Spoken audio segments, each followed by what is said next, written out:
सबक सिखाना ज़रूरी था। बेटे ने अपनी माँ की ऐसी हालत देख कर लिया एक ऐसा फैसला कि जिसे देख सबकी आंखें खुली की खुली रह गई। मोहन अपनी माँ सावित्री के साथ एक गांव में रहता था। मोहन के पिता का देहांत हो चुका था। सावित्री गांव के घरों में काम करती थी। उसी से दोनों की गुजर बसर होती थी।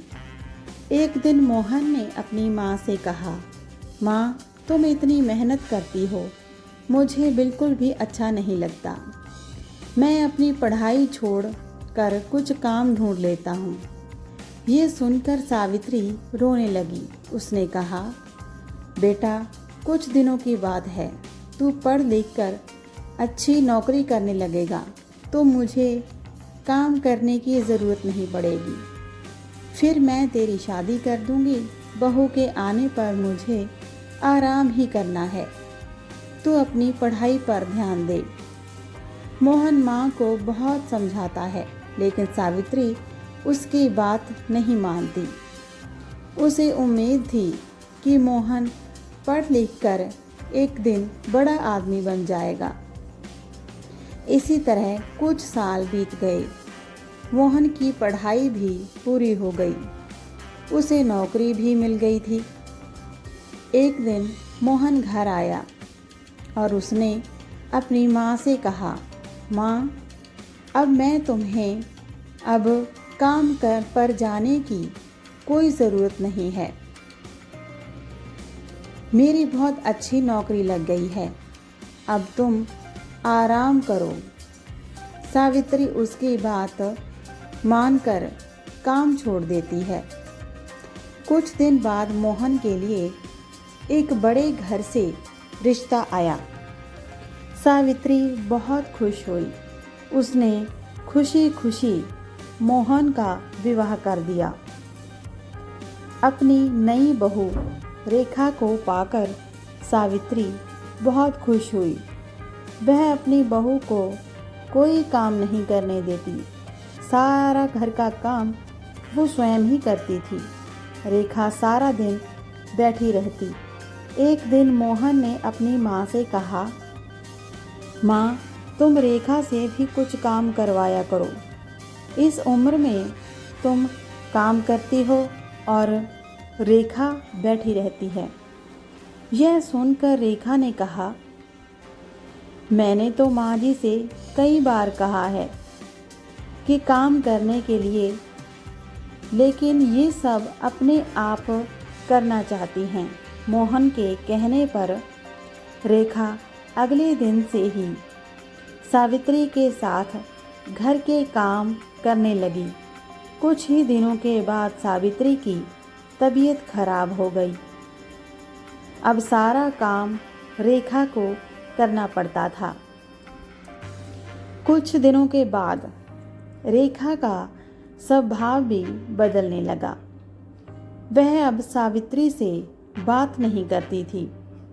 एक दिन सावित्री ने पूछा, बहू, क्या बात है, तू मेरे से बात ही नहीं करती है?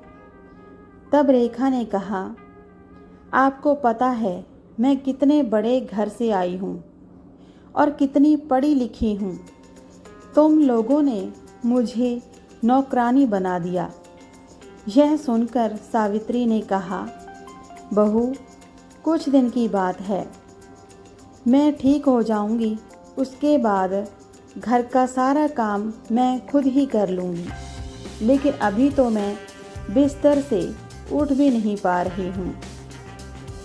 तब रेखा बोली, हाँ हाँ, ये सब तो बहाने हैं। मैं खूब समझती हूँ।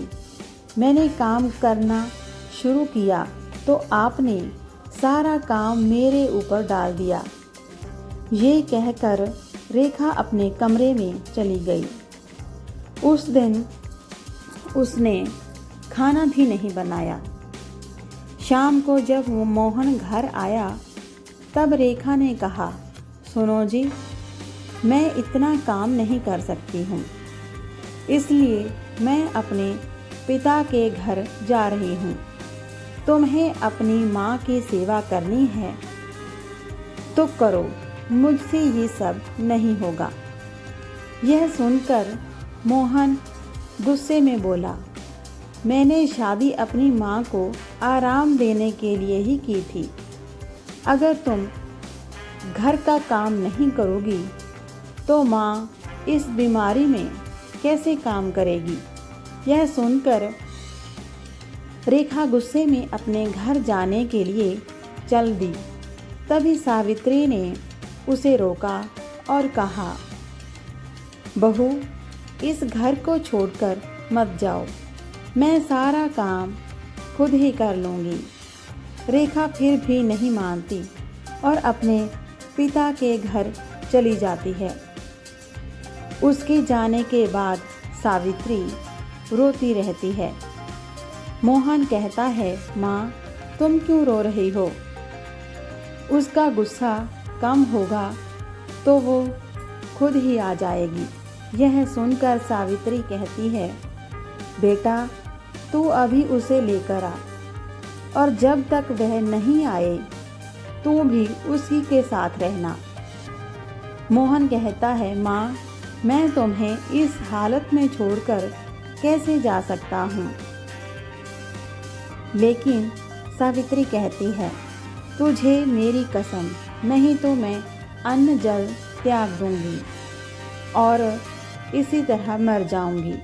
सावित्री की जिद के कारण ही के आगे मोहन हार जाता है और रेखा को लेने उसके घर पहुंच जाता है। वह रेखा को बहुत मनाता है लेकिन वह नहीं मानती। रेखा उससे कहती है, हम अलग घर लेकर रहते हैं, तुम अपनी माँ को हर महीने कुछ पैसे भेज दिया करना। मोहन बेमन से उसकी बात मान लेता है और रेखा के साथ अलग मकान में रहने लग जाता है।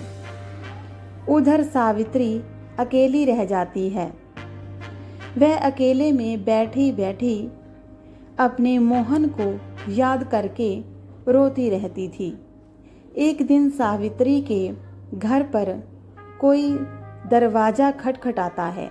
सावित्री दरवाज़ा खोलती है तो देखती है सामने रेखा का भाई राजेश अपनी पत्नी के साथ खड़ा था। वे दोनों अंदर आकर सावित्री से पूछते हैं, माँ जी, दीदी कहाँ है? सावित्री उसे सारी बात बता देती है। यह सुनकर राजेश कहता है, माँ जी, मैं सोच भी नहीं सकता हूँ कि मेरी बहन ऐसा कर सकती है। तो अपनी पत्नी के लिए साथ शहर में रहता हूँ मैं, तो आज दीदी से मिलने का मन हुआ तो यहाँ चला आया और इतनी बड़ी बात मेरे माता पिता ने भी मुझे नहीं बताई। ये बात कहकर वह चला जाता है। कुछ दिन बाद रेखा अपने पिता के घर जाती है। वहाँ उसे राजेश और उसकी पत्नी मिलते हैं। रेखा अपने भाई भाभी को देखकर बहुत खुश होती है और कहती है, भैया, आप कब आए? मुझसे मिलने क्यों नहीं आए? और माँ पिताजी कहाँ हैं? तब राजेश ने कहा, मेरी पत्नी माँ पिताजी के साथ नहीं रहना चाहती है और इसीलिए मैंने उन दोनों को घर से निकाल दिया और तू भी अब कभी यहाँ मत आना। यह सुनकर रेखा के होश उड़ जाते हैं। वह रोने लगती है और कहती है, भैया, आप मुझे इतना प्यार करते थे, अब आप कैसी बातें कर रहे हैं? और इस उम्र में माँ पिताजी कहाँ जाएंगे? आप उनके साथ ऐसा कैसे कर सकते हैं भैया? तब राजेश कहता है, जब तूने अपनी सास के साथ ऐसा कर सकती है तो मैं क्यों नहीं कर सकता? मैं भी तो तेरा ही भाई हूँ। यह सुनकर रेखा को अपने किए पर बहुत पछतावा होता है। वह भागकर अपने घर पहुँच जाती है और मोहन के पैरों में गिर जाती है। मोहन के पूछने पर वह सारी बात उसे बता देती है और कहती है, मुझे माफ़ कर दो और माँ जी के पास ले चलो। मैं उनसे माफ़ी मांग लूँगी। मेरे किए की सज़ा मेरे माता पिता को भी भुगतनी पड़ रही है। जाने वे किस हाल में होंगे। मोहन रेखा को लेकर अपने घर पहुंच जाता है। घर में घुसते ही रेखा सावित्री के पैरों में गिर जाती है और अपने किए व्यवहार के लिए सावित्री से वो माफ़ी मांगती है। तभी दूसरे कमरे से राजेश अपनी पत्नी और माता पिता के साथ ही बाहर आता है। उन्हें देखकर रेखा रोने लगती है। तब राजेश उसे बताता है, उसने माता पिता को छुपा दिया था ताकि तुझे तेरी गलती का एहसास हो सके। राजेश के माता पिता भी सावित्री से माफ़ी मांगते हैं। इस तरह मोहन, रेखा और सावित्री तीनों खुशी खुशी रहने लगते हैं।